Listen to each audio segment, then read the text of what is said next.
terceiro ponto agora, depois de mão de obra e abastecimento, o terceiro ponto que a gente traz é a questão do consumidor. E aí acho que é um tema fundamental e que todos, com certeza, têm muito interesse, né? Quais foram as mudanças de hábito dos consumidores? O que esse consumidor, depois de ter passado, né, ainda estar aí na finalização desse período de pandemia, quais são os novos hábitos dele? Como que o operador deve se preparar para esse perfil que vem se formando, tá? Eu acho que essa questão, Bruno, ela é central, né? Porque a gente tem muita dúvida num momento de recuperação, de saída de crise, etc. A gente tem muita dúvida do tipo, eu devo focar em vender mais barato para poder vender mais, para poder pegar o cara que está apertado no bolso, ou eu devo sofisticar o que eu entrego para pegar menos clientes com mais ticket, o que eu devo fazer? E aí é o seguinte, em todos os ciclos de retração e de recuperação no mercado, o consumidor sempre reage de uma forma muito parecida. É diferente se ele vai comer isso ou aquilo, se ele vai num tipo de estabelecimento no outro, ou, por exemplo, no nosso mercado nos últimos anos, onde o delivery, por exemplo, explodiu. Mas, a parte disso tudo, o principal elemento que eu queria deixar aqui como provocação para o público da Fispal e da Top Tailor é o consumidor, ele cria uma consciência em relação ao gasto dele, em relação ao dinheiro dele, uma consciência maior.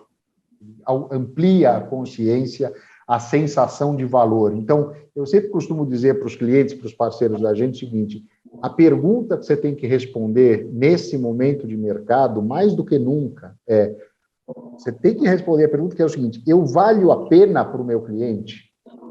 Quando ele compara deixar o dinheiro dele para comer no meu estabelecimento, desde um sorvete, um hambúrguer, a pizza, o self-service, o que for, ele tem que sair desse estabelecimento falando o seguinte, valeu a pena ter vindo aqui, pela experiência que eu tive versus quanto eu paguei por essa experiência. Porque ele fica mais exigente, ele reduz a frequência de consumo dele, sim, por um bom tempo. E ele fala o seguinte, eu estou indo menos vezes comer fora, ou pedir comida, mas eu vou valorizar mais, eu vou escolher melhor onde eu vou consumir. Então, quem faz uma opção por empobrecer aquilo que oferece para o mercado, Bruno, corre um risco enorme de ser o cara que é abandonado pelo consumidor. Porque o consumidor pode ser que ele está deixando de ir 2 vezes num restaurante para ir 1 vez só num restaurante e deixar mais dinheiro nesse que ele optou por ir, porque a resposta dele para aquela pergunta é esse lugar vale mais a pena do que o outro. Pode até ser um pouquinho mais caro, mas vale um pouco mais a pena. Mas eu compenso como eu, consumidor? Eu vou menos no outro, eu vou menos nos outros. Então, quem é que vai ganhar participação nesse momento de recuperação? É quem tiver um preço justo, porque também não dá para cobrar qualquer coisa, né? Mas é quem tiver um preço justo, mas entregar uma experiência onde produto é um elemento central, atendimento é outro, né? O serviço que você acopla, seja no salão, seja na entrega, etc., isso vai ter que ser uma equação que o teu consumidor fale, está mais legal do que antes ou está melhor do que as outras alternativas onde eu consumiria. Eu acho que isso é central para o cliente da gente. Então, Sérgio, nessa linha da sua fala, eu imagino que a experiência boa que o cliente teve no estabelecimento, ela tem que ser repetida. E esse é um desafio, né? Certa vez eu estava conversando com o pessoal da indústria automobilística, ele falou, fazer carro não é difícil. Fazer o mesmo carro em milhares de unidades, o mesmo, e eu, na alimentação, eu acho que, de certa forma, é o mesmo pensamento. Se você tem... Talvez mais complexo até, né, Fornazari? Porque eu vou dizer, o nível de controle que você tem é mais complexo, né, no alimento, eventualmente numa situação técnica, mecânica, mas o projeto nosso é justamente que a experiência que o cliente tenha positiva, ela se perpetue, e aquele momento eu posso extrair do alimento o melhor que ele tem que oferecer, que é outra coisa importante. Às vezes há um investimento no alimento por parte do operador e nem sempre o processamento disso traz uma experiência à altura da matéria-prima que ele comprou.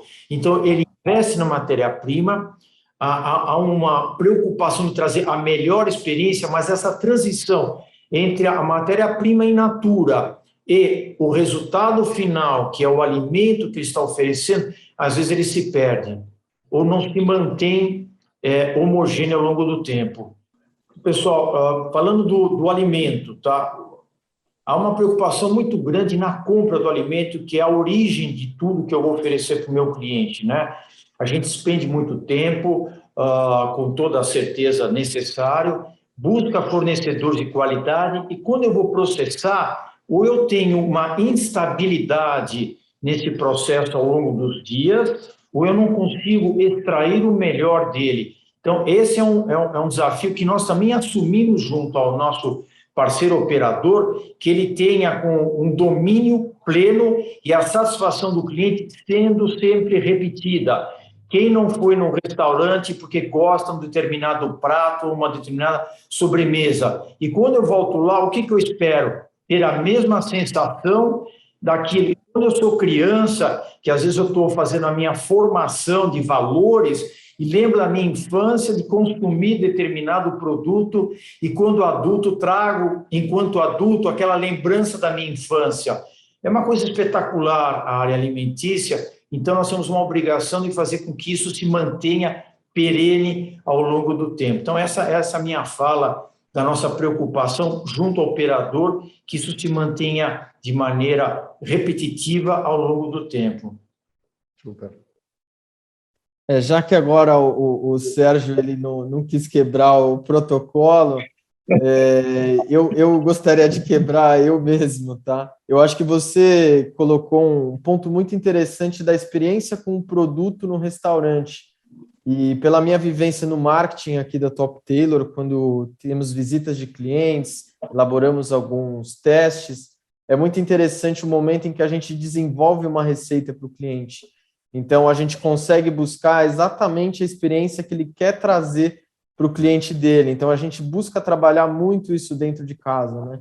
Então, quando você comentou da experiência com o produto, eu achei que isso tinha uma linkagem total com a vivência que eu tenho aqui quando a gente realiza testes com clientes nossos, né? Muito legal.